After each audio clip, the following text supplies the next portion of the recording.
The spat between Sarah Palin and Rick Santorum is puzzling to me, because you just had Rick Santorum on your Insider Extreme broadcast a couple of days ago. I tell you what, put her on hold for a second and play the audio from Essie's show on Insider Extreme at glenbeck.com. She had Rick Santorum on where he talked a little bit about Sarah Palin. And what about Sarah Palin turning down the keynote? What do you think happened there? Or I don't know. I have a feeling she has some demands on her time. Right. So, and a lot of them have financial benefit attached to them. Mm-hmm. So I'm sure that she's doing what's best for her and her family. You wouldn't have turned it down. Well, no, I wouldn't have turned it down. But yeah. I don't live in Alaska. Right. And I'm not the mother to all these kids, and I don't have other responsibilities like she has, and other opportunities that she has no problem. There's no problem. Like I said, other business opportunities that may be in conflict with what she was asked to do. Unless after that he said, and I hate her guts. No, I mean, I don't see a problem at all. Now Sarah has come out, and I thought she gave a very clever answer. But I don't think that, and maybe I'm missing something, I don't think Rick deserved it. But, you know... What was her clever answer? I missed it. Oh, she said, I'm paraphrasing. Well, let me go to the Blaze. I just saw it just a minute ago on the Blaze. It's really quite funny. Here it is.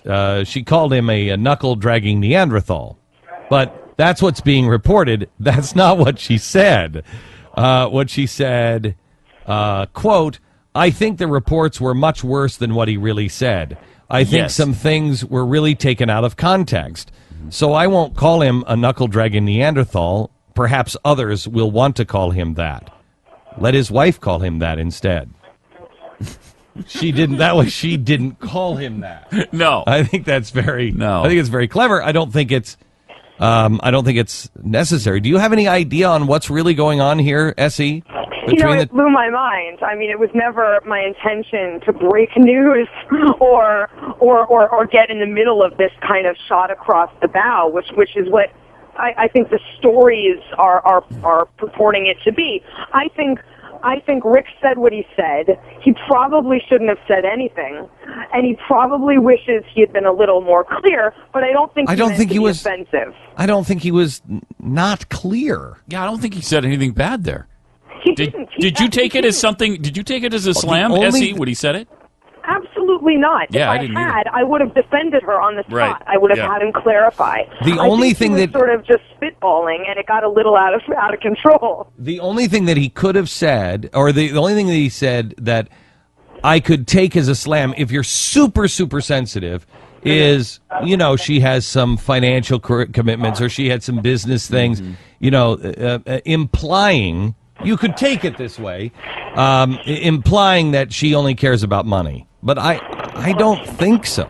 I don't think that's what he was... You'd really have to want this story to be about that. And I think places like Politico and Chris Matthews, who also talked about it, I think that's what they want the story to be. I was sitting right there. We were having a friendly interview. There was no gotcha question. It's shocking that it's turned out to be such a big story. This really is those who want the right to feast on themselves. Yes. And we have to be better. And I've made the mistake myself many times, and we just can't consume each other. While they're building bridges from communists to churchgoers, we're feasting on each other, and we have to stop. And I think Sarah is a really good person, and I think Rick is a really good person.